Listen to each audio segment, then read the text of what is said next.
할렐루야, 샬롬, 샬롬, 샬롬, 샬롬, 샬롬. 하나님 사랑합니다. 여러분, 주 안에서 사랑합니다.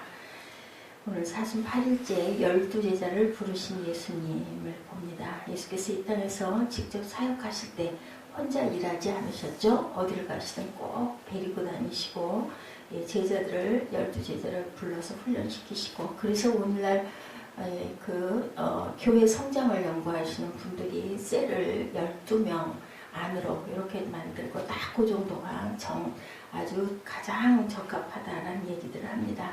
2000여 년 전에도 예수께서는 그것을 이미 알고 계셨던 거죠. 그 제자들에게 일을 맡겨서 그들을 통해서 영혼 구원의 거룩한 일을 하도록 하신 내용이 15절까지 나타났죠. 12명을 정말 쓸모없는 그냥 중구난방인 그 제자들을 부르셔가지고 누구만 빼고 가룟 유다만 빼고 나머지는 전부 다 그 갈릴리 그 고을에 있는 사람. 가룟 유다는 아주 지금으로 보면 서울물을 먹었던 그런 사람, 아주 똑똑하고 공부도 하고, 그래서 그런 얘기를 한다고 그래요. 누군가가 그 사역에 필요한 사람, 그 12명 중에서 누가 적합하고 누가 자격이 있나 봤더니 딱 한 명, 가룟 유다만 딩동댕이었다고 합니다. 나머지는 다 아니다, 결격사유가 대단하고 절대로 제대로 기를 만한 그런 제목이 아니다라는 얘기가 있어서 그런 그 뒷얘기가 있습니다. 그런데 어때요? 거꾸로 가룟 유다만 예수님을 배반을 했죠. 예수님이 부르신 제자들의 모습 2절에서 4절에 제자들의 이름이 나오죠. 12사도의 이름은 이러하니 베드로라는 시몬을 비롯하여서 그의 형제 안드레와 세베대 아들 야고보, 그의 형제 요한, 빌립, 바돌로메, 도마, 세리, 마태, 알페오의 아들 야고보와 다데오, 가나안인 시몬과 및 가룟 유다 곧 예수를 판 자더라. 이들의 출신 지역을 보면 가룟 유다만 빼고 전부 다 시골 갈릴리 아주 어촌, 가나안 어촌 출신입니다. 이스라엘 나라의 가장 북쪽 지방으로 천대받던 지역이고, 가룟 유다는 수도에 가까운 헤브론 남부 지방의 출신이었다. 지금 제가 잠깐 말씀드렸지만 12제자의 이력서를 경영 컨설팅 전문회사의 의뢰에 컨설팅을 받은 것처럼 상상해서 만든 이야기에 보면 예수님께 편지를 썼어요.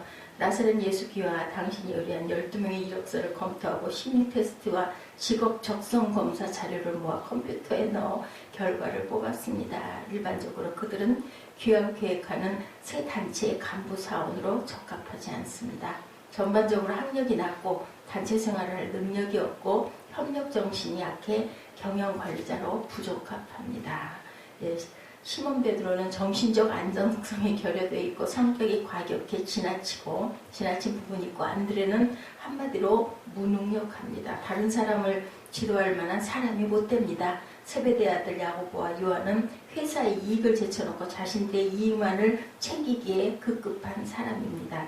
도마는 매사에 부정적이고 질문도 많지만 추진력을 갖고 일할 사람은 아닙니다. 마태는 자신의 이익을 위해 무엇이든지 할 수 있는 사람이고, 알페오들 야고보와 다데오 두 사람은 사회혁명을 누리는 과격분자입니다. 불온사상에 감염돼 귀화가 이를 온전한 기업에는 합당치 못합니다. 귀화가 추천한 12명 중 긍정적인 대답을 들을 수 있는 사람은 단 한 명, 바로 가룟 유다입니다.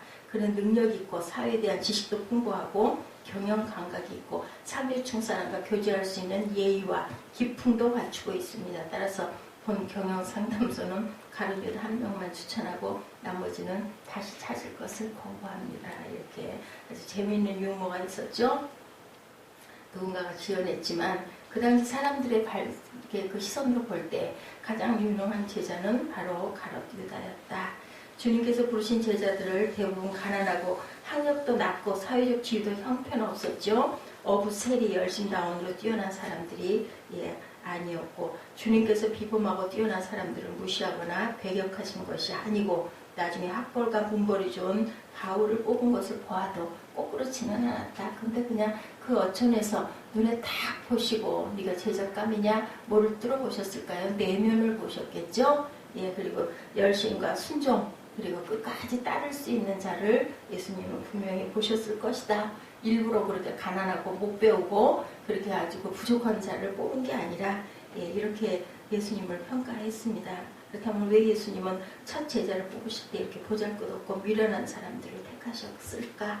아무리 부족해도 주님은 하나님 나라의 위대한 사업을 하는데 내가 분명히 만들어서 쓸 거야 라는 어떤 그런 기준과 그리고 자신감이 있으셨겠죠. 이 사람들을 통해서 성경이 기록되고 초대 예루살렘 교회가 세워지죠. 그래도 세계의 복음이 전파됩니다. 지금 우리도 아무리 부족하다 하더라도 예수님 안에 기대를 가져야 한다. 우리 그 남편이 아니면 또는 아내가 또는 내 자녀들이 주님 손에만 딱 가면 그죠? 아름다운 그릇이 될 수가 있고 훌륭하게 성장할 수가 있다는 거죠. 얼마든지 영광스러운 인생으로 쓰임받을 수가 있다. 이 12제자가 이렇게 부족한 부분이 많았어도 그것은 그 볼품없는 제자들 하나님의 영광과 하나님의 나라를 위해 쓰임받는 비결 바로 순종이었다. 제일 중요한 게 순종이죠. 그들에게 예수님이 오라고 하셨을 때 바로 따라갔어요. 나 집에 가서 뭐 좀 챙겨갖고 오고 가서 뭐 하고 오고 이런 게 없었죠. 그냥 놓고 떠납니다. 모든 것을 버리고 예수님을 따라 나선 사람이 제자들이었다. 그러나 그들이 순종하고 따라가다가 예수님의 로마 군인에게 붙들려 십자가에 못 박히시자 무엇을 다 도망갔어요. 다 자기 고향으로 돌아가 버리고 뿔뿔이 흩어지죠.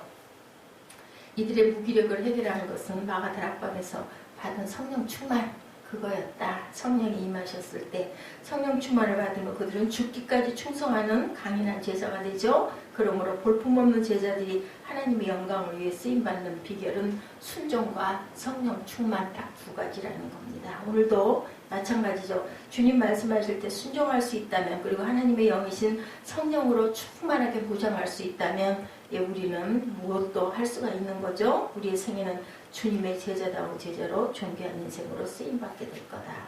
성령 충만을 사모하는 성도들 저와 여러분 사순절이 되시기를 주님의 이름으로 축복합니다. 성령 충만은 말씀을 읽을 때 말씀을 들을 때 함께 기도할 때 받을 수가 있죠. 3절 중반에 나오는 세리마태 그 기록된 제자들의 명단에 직업이 기록된 유일한 사람이었습니다. 그는 이 마태복음을 기록한 사람인데 마태는 왜 제자들의 명단을 기록하면서 유독 자신의 직업을 밝혔을까? 자랑스러운 직업이 아니었죠. 세리마태는 아주 정말 매국노 그리고 아주 돈을 뺏어가는 아주 나쁜 사람으로 여겨지던 직업이었습니다. 세리였다는 것은 부끄러웠던 거죠. 그 시대에. 그 직업만큼은 감추고 싶었을 것인데 마태복음 그 저자이면서 나는 세리였다라고 표현한 거 왜 그랬을까요? 나는 정말 이런 부끄러운 과거를 갖고 있었던 그런 사람인데도 나는 이렇게 하나님의 영광스러운 제자가 됐다는 거죠. 그 은혜가 감사하다. 우리도 그만 못한 어떤 그 경우를 갖고 있더라도 주님이 우리에게 그 영을 불어넣어 주시고 성령으로 충만케 하시면 무엇도 할 수 있다라는 거죠. 우리 미래는 그렇기 때문에 아주 희망적이다. 순종하고 성령 충만을 받으면 누구에게나 희망은 있을 수 있다라는 거죠. 주님의 은혜가 임하면 수치스러운 과거를 가지고도 주님을 우리는 얼마든지 찬양할 수가 있다. 더 이상 숨기고 싶은 과거가 아니라 주님을 높이기 위해서 간증 제목으로 삼는 과거가 될 것이다. 서양 이름 가운데 12제자 이름을 따르는 이름들이 많죠. 베드로, 야고보, 안드레, 도마, 시몬, 요한, 빌립, 그죠? 이를 볼 때 얼마나 주님께서 제자들에게 복을 주셨는지 주님의 함께 하신 제자들의 이름이 얼마나 영광스러우면 자녀들의 이름을 지었는지 그리고 유다도 마찬가지입니다. 이름이 많았는데 그만 가론 유다가 나오면서부터 그 이후로는 자녀들의 이름을 유다를 짓지 않았다고 그러죠. 시편 107편 9절에 그가 사모하는 영혼에게 만족을 주시며 줄인 영혼에게 좋은 곳으로 채워주십니다. 순종과 성령 충만이 있으면 그의 생애는 복된 생애가 된다. 예수님이 부르신 제자들은 왜 부르셨을까? 본문 1절에 예수께서 12제자를 부르사라고 하죠. 본문 5절에서는 예수께서 그 12를 보내시며 명하여 이르시되 1절은 제자를 부르시고 5절은 제자를 보내시죠. 불러서 훈련시키고 그리고 너희들이 병을 고쳐라. 너희들 귀신을 쫓아내라. 능력을 주시고 보내십니다. 예배를 드리면서 은혜 받고 제자 훈련과 각종 훈련을 통해서 신앙 훈련을 받는 것이 그래서 굉장히 중요하다. 근데 거기서 멈춰서는 안 된다. 세상을 향해서 우리는 나가야 된다.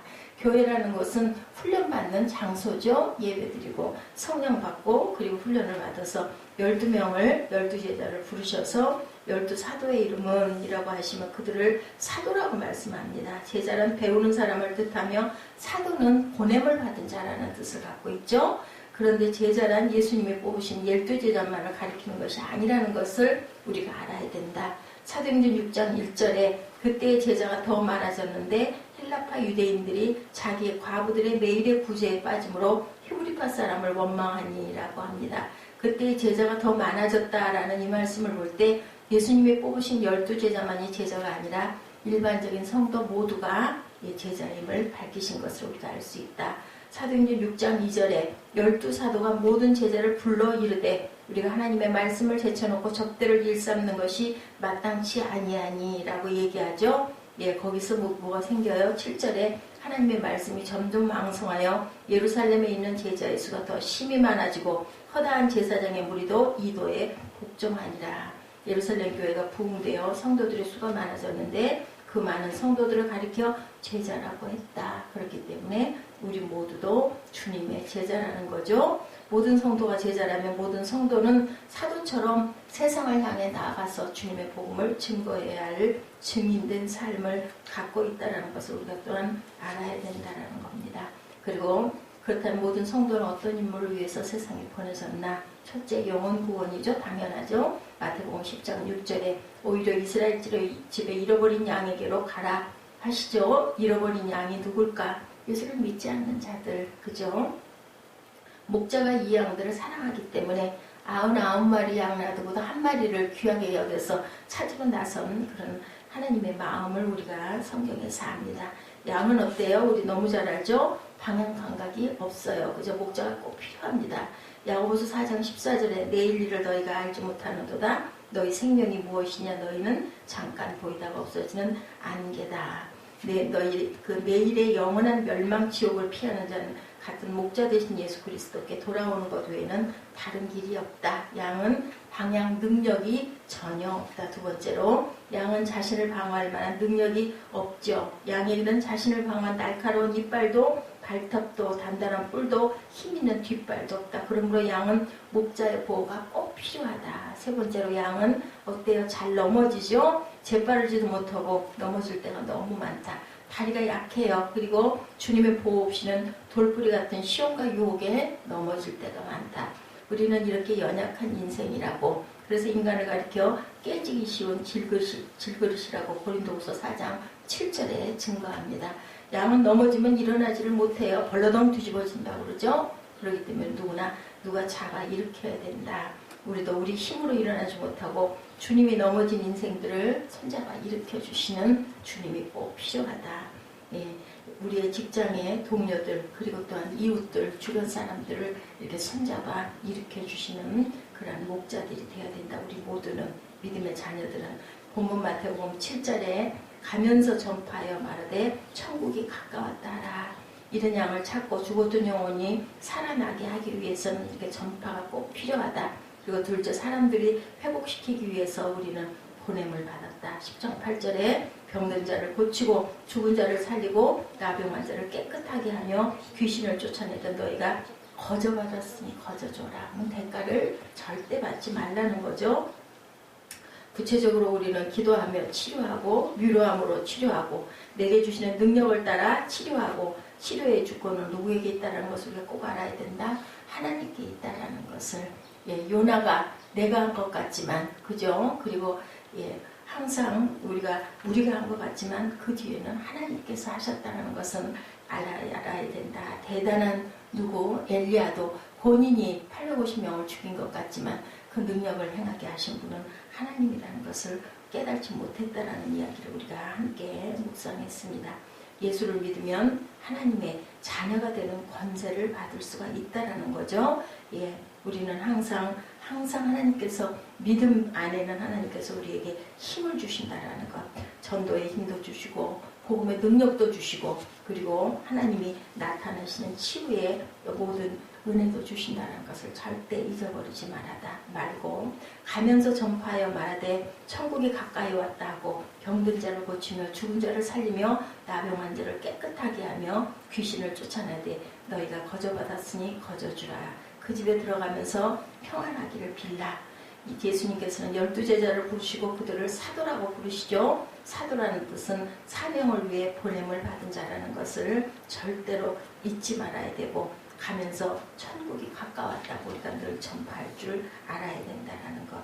병든 자를 항상 고쳐주고 거저받았으니 거저줘야 되고 그리고 평안을 빌고 그 평안을 받아들이는 그 과정에는 그 평안이 임할 것이지만 그렇지 않으면 마지막 구절에 뭐라고 얘기해요? 15절에 보니까 내가 진실로 너에게 이르니 심판날에 소돔과 고모라 땅이 그 성보다 견디기가 쉬우리라. 받아들이지 않은 자들은 그렇게 된다는 거죠. 14절에 누구든지 너희를 영접하지도 아니하고 너희 말을 듣지도 아니하거든 그 집이나 성에서 나간 너희 말에 먼지를 떨어버려라.